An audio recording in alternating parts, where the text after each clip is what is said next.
starting over and living the life that you deserve is so important, and you deserve it.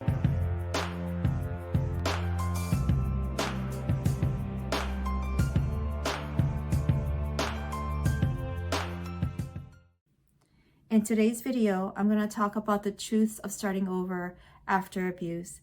And at first I wasn't going to mention my age, but my daughter thought it was an important information to share to let you folks know that I am no spring chicken, but I am a person that have experienced both child abuse and domestic abuse.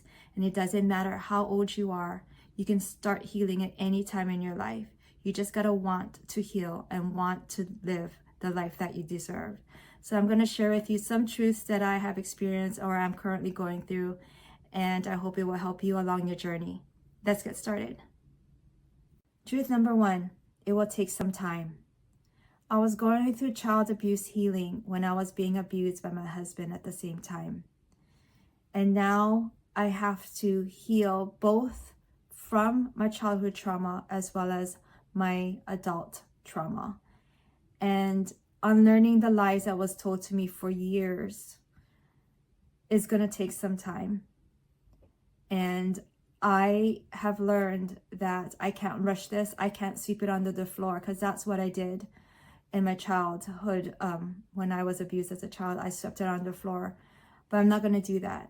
I'm going to untangle it, face the truth, cry when I need to cry, rest when I need to rest, because my healing is so important. And I'm going to take as much time as I need to heal. And every single time I fall backwards or whenever I start crying, I'll remember that I am on this journey, and it's going to require me just to stay on it for as long as I can, but it will be all worth it. Truth number 2, it's lonely. I used to be a married single mom, but now I'm a single mom, and it's lonely. Yes, my ex wasn't there all the time. I did a lot of parenting by myself, but he was around sometimes.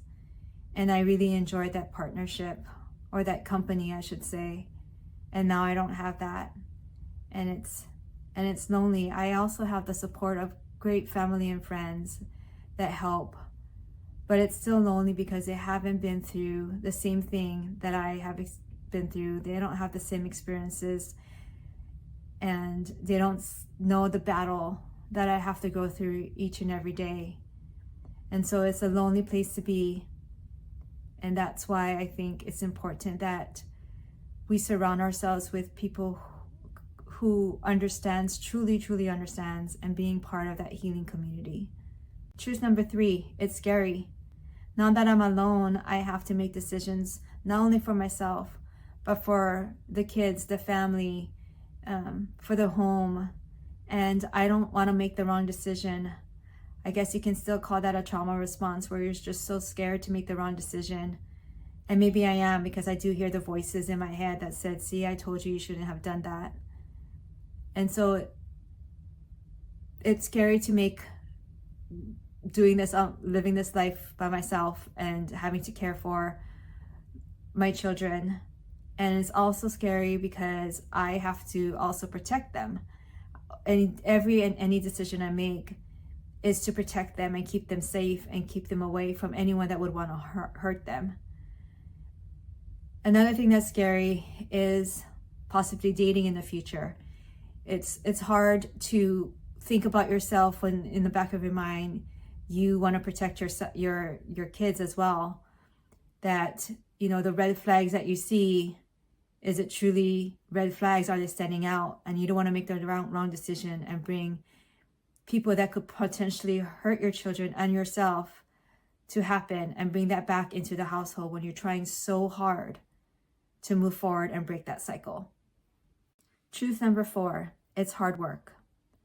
Being abused for many years, you learn to believe in the lies that people have told you. And it's going to take a lot of mental strength, a mental effort to dismantle those lies. And it's important that we recognize when that happens, because it creeps up on us so quickly that before you even know it, you're sad, you're depressed, you're living in the past, you're living in the pain. So recognizing when those thoughts occur and disregarding it is very important. And that's going to take a lot of work. Truth number 5, you're not the same person. Abuse changes you. And so you get to see things differently. You feel things differently. You act differently. You dress differently. I remember I used to want attention. And now that I'm part of my healing, I don't want that. I don't want to attract the wrong attention. So I'm very careful with the way I dress. And I am more aware of healthy relationships and what they look like versus toxic relationships. And I tell myself that, I want the healthy ones, and I can see those now. And I think it's a great trait to have. Unfortunately, there's going to be some people that don't want you to change. They want you to be the person you were pre-abuse. And I think that's the hardest part, is just recognizing that you're not the same person, and that certain people will come with you and others won't. And learning to let go of those relationships is one of the hardest things to do. But recognizing that you're not the same person, you're actually a much better person, more aware of what you deserve, and that the pain that you went through is going to transform you into the person that you were created to be. These are just 5 truths about starting over again.